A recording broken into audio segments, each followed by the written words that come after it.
नमस्ते प्रणाम का हो राम प्रवेश क्या हाल है। अपने पावर स्टार पवन सिंह कल पटना में आए हुए थे भाई।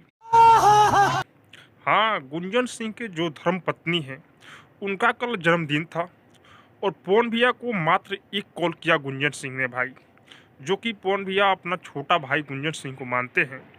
और पवन सिंह आकर गुंजन सिंह के घर पर भाई पत्नी को जन्मदिन की बधाइयाँ दी और साथ में केक भी काटे हैं भाई। और इतना ही नहीं, गुंजन सिंह की पत्नी को पवन भैया ने एक बहुत बड़ा गिफ्ट दिए हैं भाई। बहुत कम ही ऐसा देखने को मिलता है कि पवन भैया किसी को गिफ्ट देते हैं, लेकिन कल पवन भैया गुंजन सिंह की पत्नी को एक बहुत बड़ा गिफ्ट दिए हैं। अच्छा, पता नहीं उस गिफ्ट में क्या था, लेकिन पवन भैया गिफ्ट दिए हैं।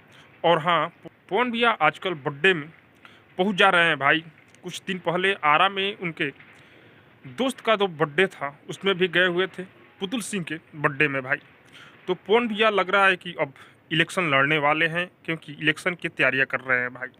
इसीलिए पवन भैया घूम घूम कर बर्थडे सेलिब्रेट कर रहे हैं। और हाँ, मैं आप लोग को बता दूं कि पवन भैया का कुछ दिन से गाना नहीं आ रहा है भाई। सब क्या देखना पड़ रहा है। मैं तो भोजपुरी इंडस्ट्री में केवल पावर स्टार पवन भैया को ही मानता हूँ भाई। भोजपुरी इंडस्ट्री में प्रत्येक दिन गाना आता है, लेकिन जब तक पवन भैया गाना न सुन ले तब तक दिल में सुकून नहीं मिलता है। और हाँ, क्यों ना, क्योंकि पावर स्टार पवन भैया जस भोजपुरी इंडस्ट्री में कोई गाने वाला है नहीं। सच में पवन भैया के गले में सरस्वती वास करती है भाई। हमको लग रहा है कि 7-8 दिन हो गया गाना आया हुआ, लेकिन बहुत जल्द पवन भैया को गाना आने वाला है। और हाँ, हैप्पी न्यू ईयर का भी पवन भैया गाना आने वाला है भाई। तो आप लोग तैयार रहिए, बहुत जल्द पवन भैया का गाना आएगा। बहुत ही बड़ा लेवल का गाना आने वाला है। और हाँ, पवन भैया का 5 जनवरी को बर्थडे है भाई। आप लोग को भी पता होगा, उस दिन बहुत बड़ा धमाका होने वाला है। पवन भैया खुद स्टेज के माध्यम से बोले थे। तो आप लोग पवन भैया पर ऐसे ही प्यार से बरसाते रहिए। और हाँ, आप लोग को क्या लग रहा है कमेंट में ज़रूर बताइएगा।